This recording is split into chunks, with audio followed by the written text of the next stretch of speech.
Friends, स्वागत है आपका गौरव एजू पॉइंट पर। मैं गौरव कुमार स्वागत करता हूं आज की इस वीडियो में जो है महाजनपद काल। तो सबसे पहले हम बात करें 16 महाजनपद और उनकी राजधानी की। तो सबसे बड़ी समस्या ये आती है कि इन्हें किस प्रकार से याद किया जाए।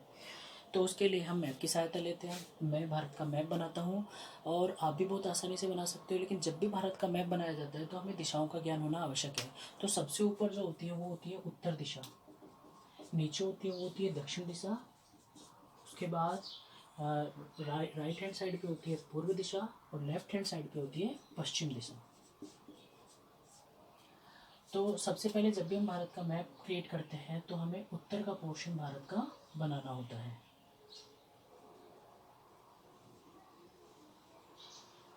और इस प्रकार हमें उसको लेकर आना है। बांग्लादेश यहाँ तक छोड़ देना है। उसके बाद हमें जाना है पश्चिम की सीमा की तरफ और फिर हमें वापस से पूर्व की सीमा की तरफ और भारत की समुद्र तटीय सीमा को आपस में इस प्रकार मिला देना है। तो इस प्रकार हमारा भारत का मैप जो होता है वो तैयार हो जाता है और ये हो गया श्रीलंका। अगला काम होता है भारत को विभाजित करना राज्यों में। तो हम भारत को विभाजित करते हैं राज्यों में। सबसे ऊपर ऐसे और ये आ जाता है जम्मू कश्मीर लद्दाख। उसके बाद ये आता है हिमाचल प्रदेश उत्तराखंड। अब बात आती है राजस्थान की, तो राजस्थान को भी बांट देते हैं और ये आ गया गुजरात। बात करते हैं पंजाब की, यहाँ पे आ जाता है हरियाणा। उसके बाद ये आ जाता है यूपी, इधर आ जाता है बिहार, ये आ जाता है छत्तीसगढ़ और यहाँ पे आ जाता है एमपी और ये आ जाता है महाराष्ट्र। और यहाँ पे अगर बात करें हम तो ये आ जाता है झारखंड। इतनी ही मैप की हमें आवश्यकता है। अब हम देखते हैं कि ये महाजनपद प्राचीन काल में कहाँ पर स्थित थे मैप में। तो देखते हैं। सबसे पहले भारत के बाहर ये दोनों महाजनपद कंबोज और गांधार, ये भारत के बाहर वर्तमान पाकिस्तान। सबसे ऊपर आएगा कंबोज, उसके नीचे आएगा गांधार। फिर बात आती है पांचाल की। तो पांचाल के लिए आपको यूपी में आना है सबसे ऊपर और यहाँ पे आ जाएगा पांचाल। उसके बाद अगला आता है कुरु।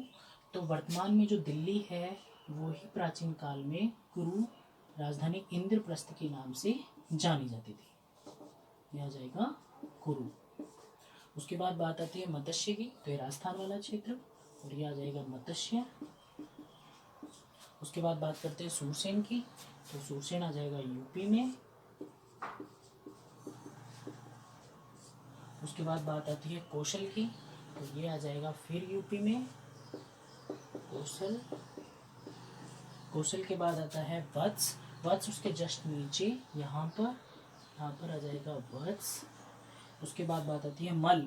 यह आता है यूपी और नेपाल की सीमा वाला क्षेत्र मल। उसके बाद मल के बाद आता है काशी। काशी आएगा यहाँ पर यूपी में ही काशी। उसके बाद बात आती है वज्जी, अंग और मगध। ये तीनों एक साथ है, वज्जी, अंग और मगध। तो वज्जी को दिखा देते हैं यहाँ से ऐसे वज्जी, अंग को दिखा देते हैं यहाँ पर अंग और यहाँ पर दिखा देते हैं मगध। उसके बाद बचते हैं लास्ट तीन, एक चेदी, अवंती और अस्मक। चेदी की बात करें तो ये यूपी और एमपी की सीमा पर यहाँ पे आ जाएगा चेदी। और उसके बाद अवंती और अस्मक ये आ जाएगा एमपी में अवंती और महाराष्ट्र में आ जाएगा अस्मक, या इसका दूसरा नाम है असस्क।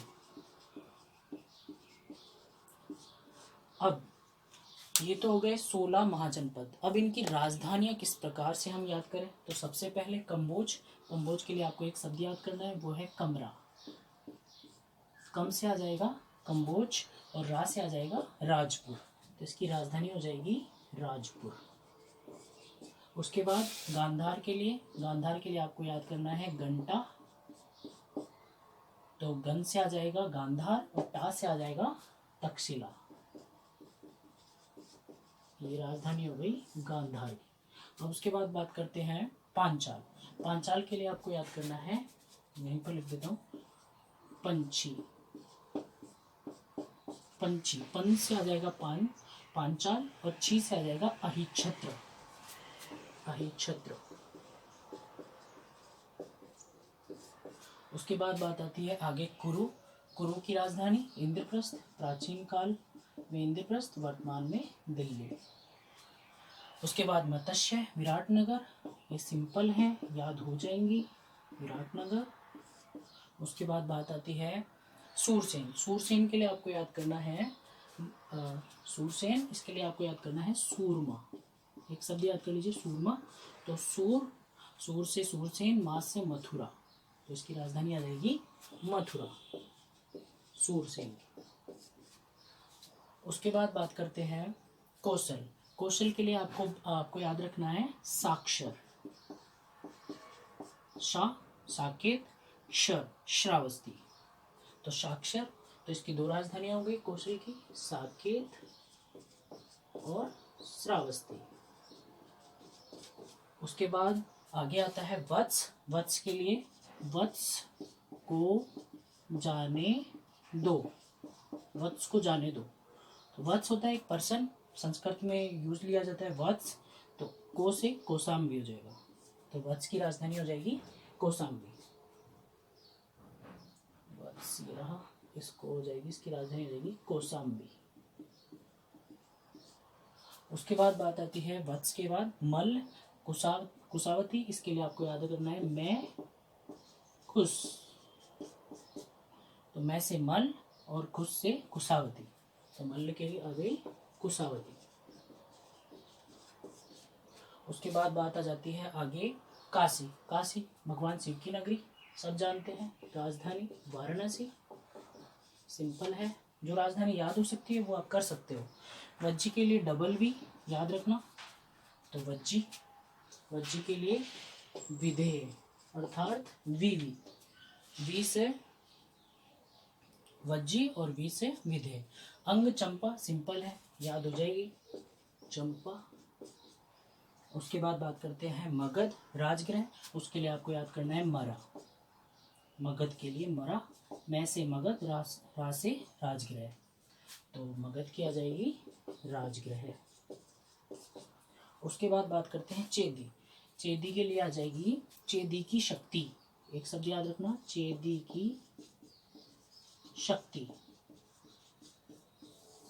तो चेदी की क्या हो गई, शक्तिमती, शक्तिमती ये हो गई। उसके बाद अवंती। अवंती के लिए आपको याद रखना है उमा, ऊ से उज्जैनी, मैं से माहिष्मती, तो अवंती की दो राजधानी आ गई, ऊ से आ जाएगी उज्जैनी और माँ से आ जाएगी महिष्मती।